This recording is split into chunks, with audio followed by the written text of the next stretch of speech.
Hello, and welcome to Ask Mama Amy, a podcast promoting practical advice and resources for strong mothers. I'm your host, Amy Shao, single mom and estate planning attorney and founder of Shao Law. Hi, everybody. This is Amy Shao. I'm so glad to have Tina Balch today with us. She's the owner of TeamBalch real estate team. So glad to have you here, Tina. Thank you. It's my honor. Thank you so much, Amy. You've always Yeah. been a speaker, so now it's my turn, I guess. So lovely to have you. So Tina, tell us a little bit about yourself and how you ended up doing what you're doing now. I originally was born in the Philippines. I came in 1997. My mom first came here. I followed her, and I've always been in sales, although very different. I graduated Bachelor of Science in Nursing. No one would ever think that I'm a nurse, but I did for a little bit and then went straight into pharmaceutical sales. So that's really where I landed and thrived in the Philippines. Started as a pharmaceutical rep. We all know what that is, selling drugs legally to doctors. Right? I always tell them, they're like, what do you do? I'm like, selling drugs legally. Okay, But and then eventually went up to become a district manager and, just kind of love it from there. And then I moved here in 1997 and I met my husband in 98 and got married in 99. Yeah, it was a whirlwind.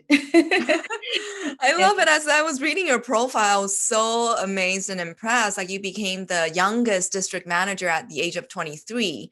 And this was in the Philippines, correct? Yeah, so I was with Mead Johnson. I'm not sure if you're familiar with Mead Johnson. That is a nutritional company for babies, those milk for the babies. But I do the adult side, which is the enteral, when you go to the ICU and you have the NGT tube.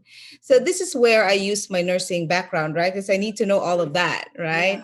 The nasal gastric tube feeding. So the food that they eat, that's the one that I sell to the hospitals. So I started as a pharmaceutical rep for about 2 to 3 years, and then I got promoted as a district manager. I was handling 6 grown, crazy men. I was the only woman. I guess I have to put a woman so they listen, right? I was their mom, but some of them are older than me. And I'm like, okay. Right. Wow. But yeah, and it just grew from there. Yeah. And you just loved sales, like as the district manager. You somehow just were able to grow and like so rapidly. Yeah, I mean, I think it runs in my blood. My dad was in sales as well with Pepsi for 11 years. Oh, okay. He started as a route truck driver and went all the way up to PepsiCo International as one of the national sales managers. So, I got it. I'm sure I got it from him. Yeah, it runs in the family. I can tell. Yeah. Yes. I wasn't shy, even back then. That's very different from being a nurse, right? So I know. a different journey. You know how it is when you're a Filipino. Your mom will tell you what to take in college, so you just have to do it. So I just had to finish something, and that's what I did. But I said, okay, I'm done. Now I'm gonna do my thing. So I went straight to sales. So yeah, you fulfilled your duty to your mom. Yeah. I've always been passionate in sales. What made you come to San Diego, and how old were you when you immigrated here? I was 24, so just shortly after. I was only a district manager for a couple of years. I think it was 25, something like that. And then my mom has always been, encouraging me, come. And I'm like, I have a good life in the Philippines. I didn't want to come. But one day I came 97. I'm like, oh, wow, this is a beautiful place. It's hard to leave San Diego. I said, yeah, I'm like, it's really nice. So that's eventually I transitioned. I know it's going to be hard, but I actually landed another pharmaceutical job here in US for a couple years. I was with Warner Chilcott, and I called on OBGYNs. I was selling contraceptive to the doctor. Oh, wow.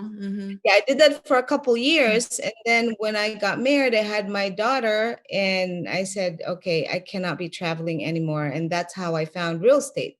And Mm. told me, hey, you're going to be great in this.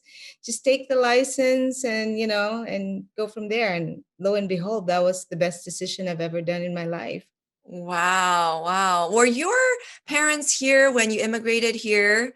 Or did you just come here by yourself? No, my mom was already here, and I Uh-huh. came as a visitor. And then Uh-huh. my husband petitioned me for fiance visa until we got married. But yeah, Oh, my okay. mom was already here. But my dad, they're not together. They were separated. My dad is in the Philippines. So I see. I yeah. see. And how did you meet your husband? Believe it or not, I'm one of the first product of online dating. Really? Yes, we met I on. love it. I love online dating stories. Yeah. So when I first came, I didn't know anybody. My cousin, she goes, hey, you need to meet people. I'm like, yeah, but how am I going to meet people? I don't know anybody here. He goes, here, I'll set up a profile for you on AOL.com. And I'm like, what the heck is AOL? At that time, like, AOL not in the into old all days. that. Yeah. Goes, just go to any chat room and then just start talking to people. And my husband was one of the first people I've actually talked to. And I've met a few other friends, that route. And it just kind of grew from there. Yeah. Mm-hmm, mm-hmm. And he's a chef, right? And He is. He wasn't a okay. chef to begin, to start Mhm, with. He was mhm, in project management as well when we met, but he's very passionate about cooking. And ever since he was little, he loves cooking. So uh-huh. we eventually stumbled into a restaurant in 2006. We bought it, and then we're like novices can be, just jump in, with Mhm, all of our faith, and went from there. We've been in the restaurant business since then, or food business since then. uh-huh. You have that entrepreneurial spirit, both of you, huh? Yeah, yeah. More me than my husband. He just loves cooking. You're the business side. I am the You're the business side. businesswoman. Yeah. No, he does have that too, but Uh-huh. he's a very soft businessman. I'm Mhm. more like the stern businesswoman. You That's, need that as a balance. yeah, yeah. And that's what Yeah. everybody's saying. Yeah. Mhm, love it. So tell us a little bit about what you do now. How has how has it been for you? How has it grown? And just what do you do and how do you help the community? Um, it's been amazing. Of course, as you know, I've been in real estate since 2001. I've been licensed 2001. And then I started as a loan officer, actually. So I went into loans. And then I quickly realized I don't like math. I'm like, That's okay, a good realization early on. right? I stayed there for 2 years, and I'm like, okay, there should be a better side of this whole thing. And real estate was. So I'm like, oh my gosh, I love meeting people. I love showing homes. You can never put me in a four corner, like in a box, I'm never an office person ever since. Mhm, So I thrive in that kind of work environment where I have to go out and meet people and talk to people and make a difference in their lives. And for me, I think, home ownership is one of the biggest investment in their lives, and it's not easy. They need to trust you, that you need to trust each other, that you can go through this journey and make it successful. So mhm. that's when it started, and from there I just my database grew, my business grew, from there on. Mhm. And I love your personal approach in real estate because I know a lot of real estate agents and many of them just treat it like a transaction. They just want to make the commission. But what I see from you is you take such a personal approach. You really get to know what they want, what their dreams are, their family, their dynamics. And from there you find homes for them to look at, right? Yeah, and I think that's what sets me and my team apart, is that we don't treat people as a number. We treat them as our friend, our client, our mom, our dad, our auntie. You know what I mean? Because a lot of them are really referrals.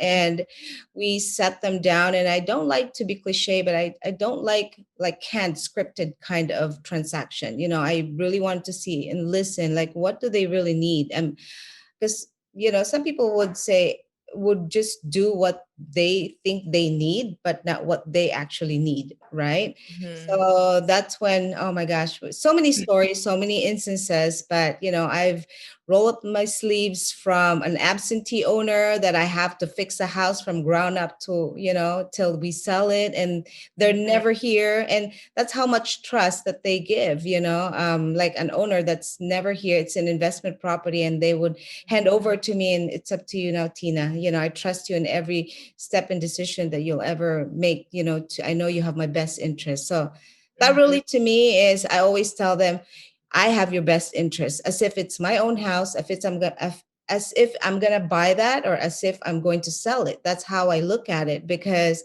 I don't want you to have regrets or remorse, at the end of the day. So Mhm. that's how Mhm. I treat my business, and I think it worked well like that. Yeah, yeah. Obviously, you've grown your team from one person to now you have four other realtors, right? Yes, You have a whole team of people yes, working for you. Hmm. yes, yes. Yeah.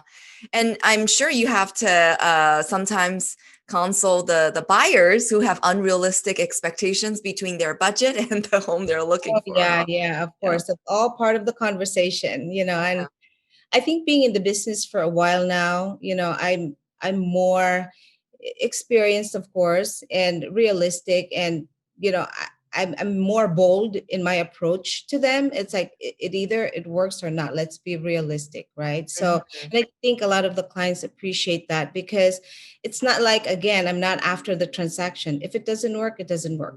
Sometimes they're like, should I sell this, Tina, or should I keep it? Like, they appreciate that. I'll tell them, you know what, keep it. They're like, really? You don't want the sale? I'm like, no, because I want you to hold real estate. That is, Mhm. for me, the biggest wealth builder. And like few years later, like, oh my gosh, look, I have 300,000 more because of, your advice. I'm like, so Mhm. yeah.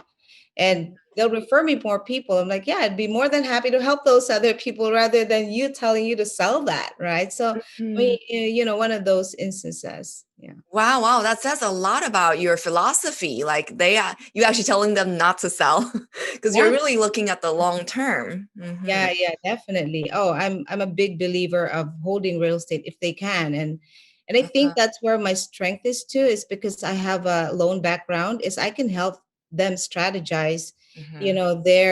their finances. It's like, look, you have 401k. Some people don't know they can tap into their 401k to put a down payment, right? Don't, Hmm. like, just rent this, because you can have a positive cash flow with this, and let's just get, let's say 10-15% down for your another home from your 401k. So, and Hmm. those are some of the stuff that it's very customized, individualized, but Hmm. definitely something that's possible for everybody.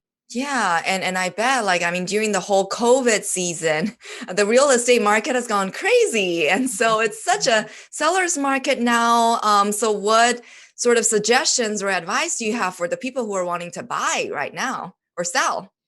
Really, I two mean, sides. honestly, it is a very tough market for the buyer. At Mm, one point, we were running 100 miles an hour, like no sleep. you know, everybody wants to buy. Everybody not a whole lot of people wants to sell. So it's a very unbalanced market. It is a very strong seller's market. mhm, So if somebody wants to sell and really cash into their, properties, now is the time. And a lot of them are investors, mhm. because if you're going to be a primary owner, you sell, you still have to buy, then that's still a challenge, Yeah, yeah. nowadays. But you have to really make sure that, I sit down with my buyers, like really tell them this is what the market is and this is what we have to do, to Mhm, get a property right now. Are you ready for that? Because it can be exhausting. Like I have a lot of buyers that are just giving up, and I'm like, it's okay. I understand if you need to rest for a month or two, take a breather, step back, that's fine. Because you're writing offers above listed price, 100, 200,000 above listed price. You're wow, really? you're Wow. removing contingencies, no appraisal, no inspection, no anything. It's like it's a very risky proposition, so you Uh-huh, really have to be strong and ready, to do that. uh-huh, But at the same time, you need to make sure you have somebody beside you that knows what they're doing, because you could lose your deposit. You know what I mean? You could get into liabilities if you're not writing or positioning yourself correctly in this crazy market. Wow. So I heard you say that people add on 100,000 or 200,000 more to the Yeah. listing price. But let me tell you, I hope they're not listening. I have a client right now. So just they can be competitive. This is the craziest I've ever written, right? They're over 300,000 Oh list my price. gosh. Is that even legal? Oh my It is. I mean, Oh, wow, unfortunately, they're so unfortunately to the other, it's Mhm. a very unique property and they have multiple offers. I really think that the listing agent listed it a little bit lower, than what that property can bear. And that's why it has a lot of interest. So I'm hoping that we're not going to have a whole lot of problem in the appraisal, but we have Yeah. strategies to, make sure we have out or what have you, in this kind of situation. Wow, that is just I am so shocked by that Yeah. proposition. So tell us in your journey, like as an immigrant here to San Diego, all the way from running such a successful real estate team, what have you encountered ever in your personal life? Something that's so challenging that totally shifted your perspective, that really gave you the strength that you have today that you'd be willing to share? Um, Nothing personal, but more on the business. I think Mhm, you know, I mentioned earlier, we are in the food industry. I always tell people, whoever likes to open up a restaurant or to be in the food industry, I always tell them it is not for the faint of heart. mhm, I was in the industry for 12 years, running a restaurant, and it's not easy. You mhm, lose a lot of family time. You put in a lot of hours in there, and it's not positive all the time. The money is not there. It doesn't make sense. But mhm, sometimes, they it's almost like a drug addiction. It's like you do it because you love it, but then it's not good for you, right?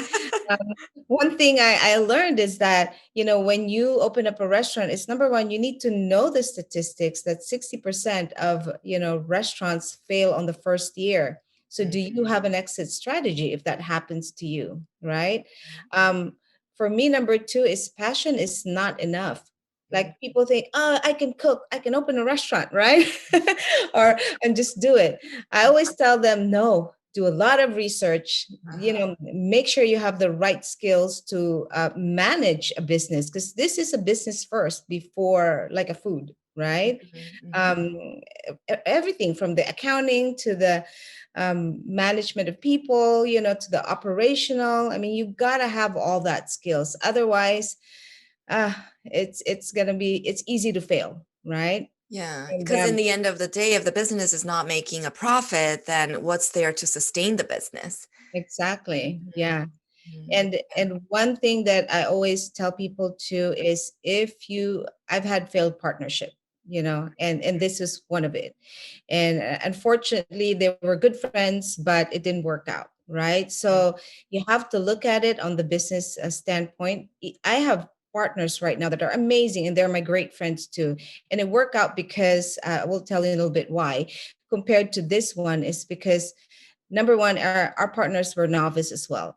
I'm novice and they're novice. It didn't work, right? mhm. We It's all like blind leading the blind. exactly. So um, that, and second is they're not. When you open a business, you have to be emotionally prepared. Yeah.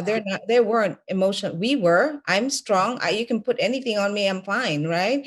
But Mm. they weren't. First year, they walked away. Right? They're like, that's it. We don't want this anymore. It's like, sign this dissolution. I'm like, really? So that was heartbreaking for us, Oh, I because we bet. went into this so excited, and Yeah. then to be thrown with like, okay, these are all of our debts now. Oh Right? gosh.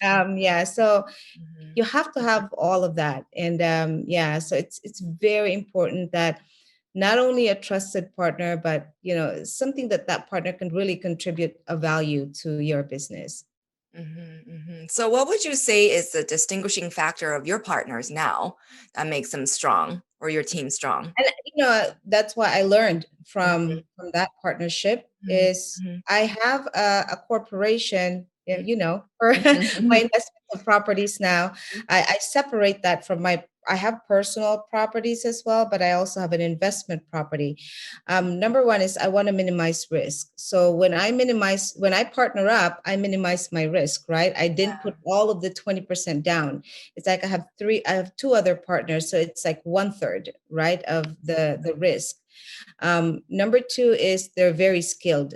I'm in real estate. I mean, that already is a lot of skill to start in an industry, yeah, real estate industry and investment property.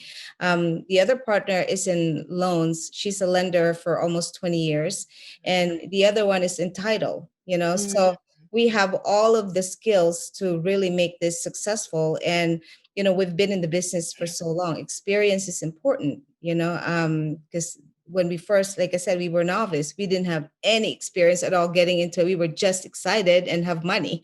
Yeah, and you were just passionate. Not enough.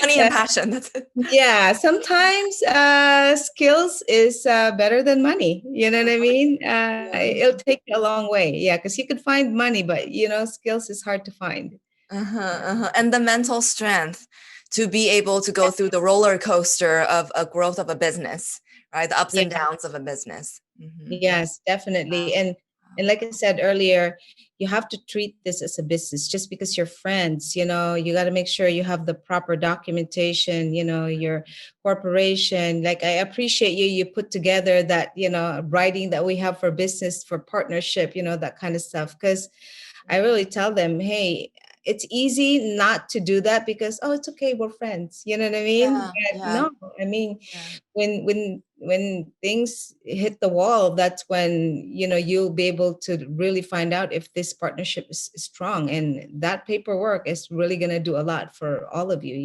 Again, exit Yeah. strategy. What happened? Mhm. I want to get out in 5 years. It's all spelled out in our paperwork. So Yeah, and just having gone through the discussion of the different provisions in yeah. the paperwork is also a test to see if this could That, work out. If they couldn't make it through the discussion, then yep. No, definitely. Very true. That Very is so true. awesome. Well, I see a lot of strength with everything that you had to go through. I mean, with your restaurant business, it sounded like there was a period of time where there was a lot of financial struggles and you having the mental strength and personality to handle that.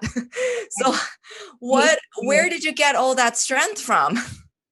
Mm, uh, Number one from God, Mhm, really. mhm. I mean, Faith. Mhm. I just really think that anything that happens to me is for a reason. Whenever I pray for something, I always say, you know what, if I have always prayed because that was like a failing business. I'm like, God, please. I feel like there was no hope. Like, seriously, I feel like, gosh, there's I cannot see the light, at times. But I'm Oh, like, you know what? I know you have a purpose and a reason for this, Lord, and I'm not going to give up. And you know what? We sold our restaurant right before COVID. And I'm like, oh my gosh, I would thank have died goodness. with debts, yes, if I sold it, after COVID, because there's no way. A lot of restaurants are closing left and right, right? Uh-huh. Yeah, thank goodness. Yeah. Yeah. Mhm. And really, honestly, a lot of people that I've served in real estate, I met because of the restaurant. So I look at it on the positive side. You know what I mean? I would have not met all of these people if not for the Mhm. restaurant. So there's so Mhm. many amazing people I've met because we were a restaurant owner. So I Mhm. look at the half full instead of the half empty, right? Very good attitude. Yeah, yeah. So tell me, what is your definition of strength? What is a strong mom to you? Strong mom. Mm, There could be a lot, mm, but I think for me, over the years I've really focused on serving my kids love language. I'm sure you've all heard of love the language, five right? love languages. Yeah. So, because love conquers it all, right? I mean, that saying that says that whatever that we go through, but if you have that, love makes you protect your kids, make you prioritize your kids, you makes you just do everything for your kids, right? Mm. But most of all is that I've learned is that I have to serve what makes them feel like I love them, right? So like my son, for example, he loves spending time with me, and he's such like the sweetest boy ever since he was little. So we have this tradition to go breakfast every morning from elementary all the way till middle school. We never, like, that was our tradition. He would like wake me up, mom, let's go, I want to go to,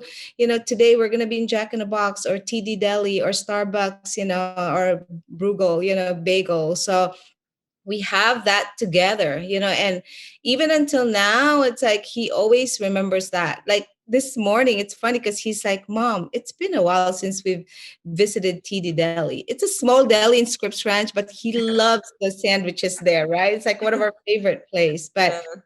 that's his. So I have to be conscious that, when I'm out a lot, because I travel a lot, is when I come back is I spend that day just with him, and that will make him feel like, okay, mom loves me. I know she's very busy, but I take that time, or son, let's go and let's just do this, just you and me. Okay, you're like, his eyes will pop, will pop up. So and my That's daughter, she's like me. She's very independent, very strong, has that facade of like, I'm fine, she's she's older than me, but I know she appreciates words. She's like, any eldest, I guess, we're all more like that word, affirmation words that of we're doing good. affirmation. I am the eldest and I am the same.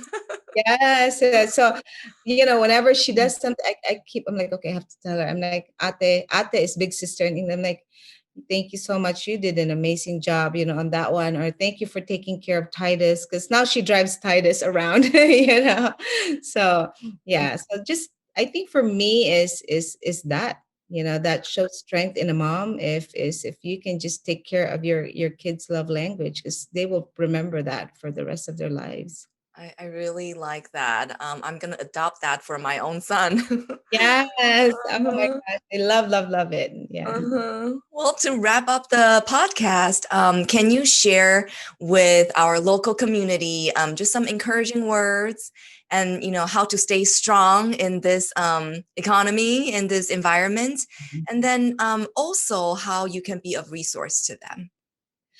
Um, well, there's really a couple things that I started doing lately, and I just happened to stumble upon it. It's not like I like decided, hey, let's do this. I love hiking. I love getting together. I love always like people, together. I'm like a people person, like face to face rather than phone or what have you. That's why it's kind of hard this COVID time for all of us, Mhm, right? mhm, But I started a women's circle every month, and I have a topic that we discussed, and this is like our third month, and we've discussed anything from, really, it's not just all real estate. We've discussed cryptocurrency, we've discussed real estate investing. Really, it's just women empowering women. It's just not me talking, it's other people that I know that are good in the business and what we talked about. I invite them, and you're going to be invited because we're going to talk thank about you, thank family you. estate planning, right? Thank In one of you. that session, because I really want to make sure that women are empowered, with, again, I'm very passionate about teaching, because that's kind of my background. I love like teaching, doing training, and imparting knowledge, because I feel like, what am I going to do with that if I die, if what I know I don't, impart it to other people, right? Mhm, mhm, um I like one of Albert Einstein's quote that says, the measure of success. I don't know if it's not verbatim. It's like, it's almost like the measure of success is really the value that you give, to the people, right? mhm, It's not money. It's not like the houses, the cars, or what have you, because you'll see a lot of people that are successful mhm, out there, but never really happy. But if you make a difference in other people, that to me is more rewarding. Like I love seeing like a 27-year-old invest. Like I have one right now, a cute couple, they're going to close today, right? We're going to give them their keys. They're not Mm-hmm. married yet, but that's their next step. They're very smart. They wanted to buy a house first before they spend for the wedding. So whatever's left over, they put it there, right? But I love seeing that, it's like such a big difference. And like they're nonstop, thank you, thank you, thank you, because they don't know what they were doing. I mean, they Mm, read everything on the internet and they hear it, but they can't piece it together, right? Like, yeah. how do I really do this? And people Mm-hmm. think it's easy to purchase a home because they could just buy it. I mean, they can just read it off of the internet, but once they're there, they're like, oh, I don't know what to do with this or to do with that, or how, I mean, it's a very complicated, yet I make it simple process, for a Mm-hmm. lot of our clients. So Yeah, they're really appreciative of your guidance and help. yeah, definitely. Thank you. Thank you. Yeah. So, I mean, they can reach me. I have social media, Tina Balch. If they search on both Facebook and Instagram, I'm on there. Or also Team Balch. They can I'm very searchable. Easy to spell. uh Tina, Tina, and Balch is just my last name, Balch. Mhm. Yeah. Awesome. Well, great. Thank you so much, Tina, for being with us today and sharing so much resources with us. Thank you so much. We'll see you next Thank time. you. Bye-bye. Bye. Thank you for joining us today on Ask Mama Amy. Head over to askmamaamy.com for all the show notes and links you heard in today's episode. You'll also get my free legal tool for you to name legal guardians for your children so that you can leave them with abundant resources to support them and a total peace of mind.